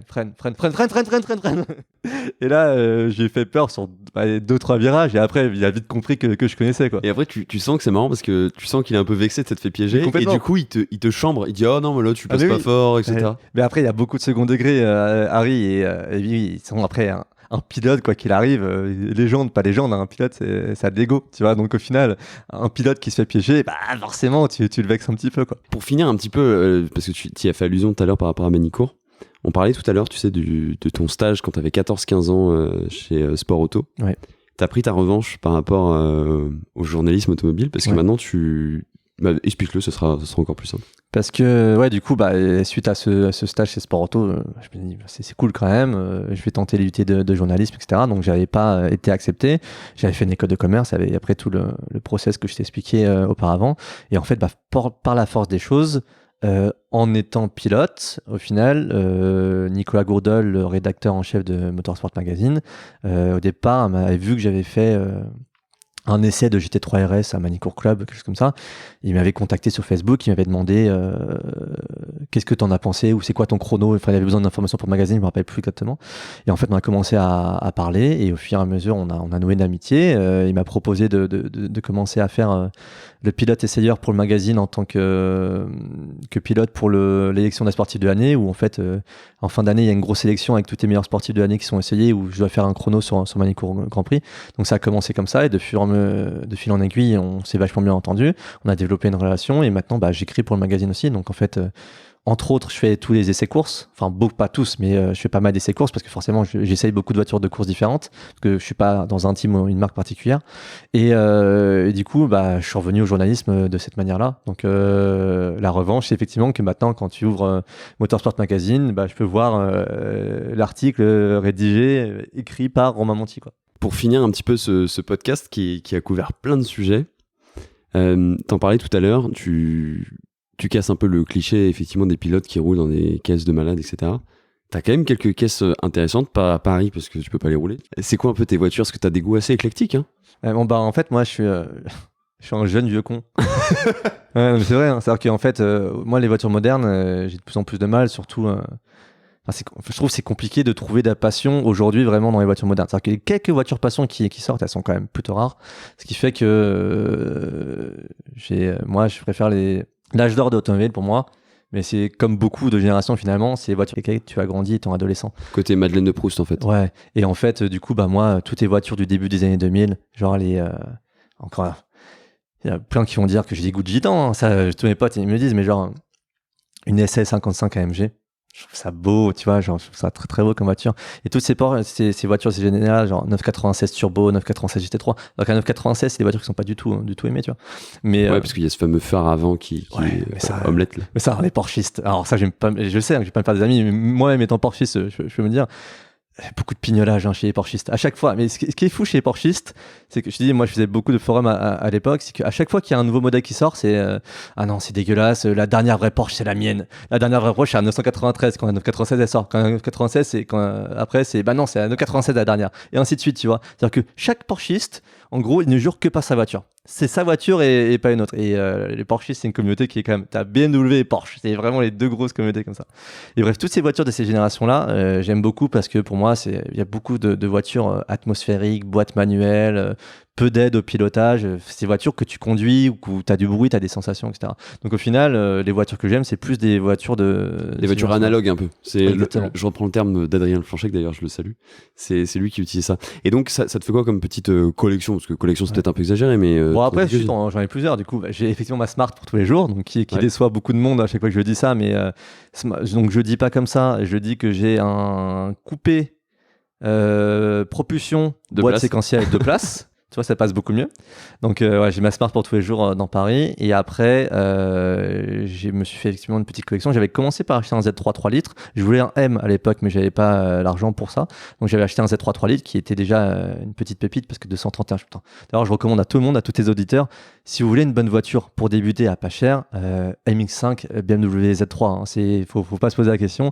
C'est des voitures qui sont fiables, qui coûtent pas cher à entretien, avec propulsion, boîte manuelle. Tu prends un kiff incommensurable avec. Donc, j'ai commencé par un 3 litres. J'avais réussi à. En fait, toutes mes voitures ont toujours été un peu un investissement. C'est comme ça que j'ai pu faire la culbute. Et j'ai commencé avec un 3 litres que j'ai revendu. J'ai acheté un Z3M. Donc, tu as fait une petite plus-value, j'imagine. Ouais, petite plus-value, bien acheté. En fait, je m'y connais trop en voiture pour supporter perdre de l'argent avec les voitures. C'est-à-dire que c'est toujours plaisir, mais également côté financier. De toute façon, financièrement, je peux me permettre de perdre de l'argent sur les voitures. Donc, j'ai développé cette compétence-là aussi. Et du coup, Z3, 3 litres revendus. Du coup, j'ai un Z3M que j'adore. C'est vraiment une caisse que je voulais dans la config incroyable. Elle est intérieur cuir noir complet. Généralement, elles sont en biton. Tu vois, donc celle-là, elle a un cuir noir complet. Elle est bleue Estoril. Donc, la couleur du Z3M. Il y en a beaucoup qui aiment bien couper. Moi, j'avoue absolument roster. J'aime beaucoup la ligne en roster. Il y a certaines voitures que je préfère en couper, d'autres en roster. D'ailleurs, ça fait une bonne transition parce que après j'ai une 911 SC rouge, donc de 1981. Et là, à l'inverse, j'ai voulu absolument couper. J'ai voulu absolument couper et en rouge indien. Ça, c'était vraiment. Quand je me mets un truc dans la tête, il me faut ça. C'est-à-dire que je préfère. Souvent, sur ces voitures de ces années-là, tu fais des compromis où tu te dis ouais, mais bon, celle-là n'est pas de la couleur que je veux, mais bon, elle a un historique qui est bien, elle est fiabilisée ou quoi que ce soit, tu vois. Bon, moi, je préfère ne pas acheter et attendre la belle pour avoir vraiment celle qui me fait rêver. Quand je joue mon garage, elle me fait rêver.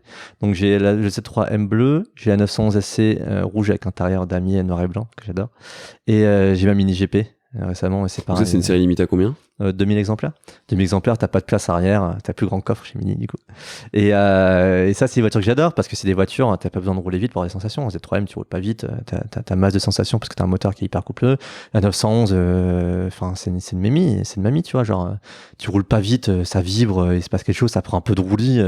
Ouais, mais des ressorts, peu importe ta marque sur la voiture, bah non, tu vois, genre, moi j'aime bien que ma mamie elle store, tu vois, c'est ça qui fait les sensations. Et ma Mini GP, c'est un petit bout de bois, ça saute dans tous les sens, ça se passe comme tu veux dans les ronds-points. Tu vois, c'est ça que j'aime bien. Et les voitures modernes, aujourd'hui, c'est un peu moins ça, quoi. Ouais, donc on a bien compris que tu as une vision plus analogue, plus young timer de l'automobile. Ouais, tu peux. Je suis un vieux con. Non, mais tu sais que j'ai à peu près la même vision. Pourtant, bah aussi, on a à peu près le même âge, on a 4 ans d'écart. Pour finir un peu ce podcast, qu'est-ce qu'on peut te souhaiter pour la suite? Que ce soit dans ta carrière automobile, même ailleurs, parce que l'automobile au centre de ta vie. Sur la partie YouTube, que les projets se réalisent. C'est-à-dire que là, j'ai vraiment, c'est pas de l'abstrait, c'est du concret. Donc là, on en a parlé de deux, mais il y en a plusieurs autres qui me prennent beaucoup de temps. Donc, ce qu'on peut me souhaiter, c'est qu'effectivement que ça aille au bout. Encore une fois, il y a un projet, il y a 1000 raisons pour que ça aille pas au bout. Donc ça, et après sur la partie sport auto, c'est que ça continue de prospérer parce qu'aujourd'hui j'arrive à vivre de la partie sport auto aussi, donc non lié directement à YouTube, mais maintenant, grâce à YouTube, peut-être que j'arrive à vivre de l'auto. Donc en fait, que les deux continuent comme ça, au final. Idéalement, des championnats, de rouler toujours plus, finalement. Souhaite-moi de rouler toujours plus. Ça, c'est, et que ça continue d'être un cercle vertueux, en fait, Exactement. parce que tout s'alimente, quoi. Tout se nourrit. Donc voilà, que ça continue sur la voie. Là, ça marche bien. Je suis très content du développement des deux activités. J'ai 30 ans.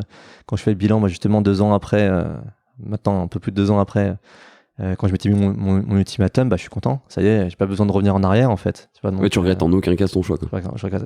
C'était le moment de faire. C'est-à-dire que si je le faisais pas à ce moment-là, en fait, j'allais vivre une vie que je voulais pas vivre, tu vois. Que j'allais faire par défaut. Tu sais que ça me parle vraiment parce que je suis à peu près à l'endroit où t'étais quand tu t'es lancé à 27 ans. Rendez-vous dans 2 ans. Exactement. On souhaite aussi une bonne santé à tes chats qui ont l'air de prospérer. T'as vu, ils ont été mignons aujourd'hui. Ils ont été super mignons. Parce que t'en parles souvent, donc je fais petite référence à ces chats. Et puis, je suis un peu allergique, je dois l'avouer aussi, donc c'est pour ça que... T'as bien tenu, t'as même pas un petit éternuement. Ouais. Impeccable, nickel. En tout cas, merci beaucoup Romain, c'était génial d'enregistrer cet épisode. Et puis, à très bientôt. Et bonne continuation. À plus, ciao.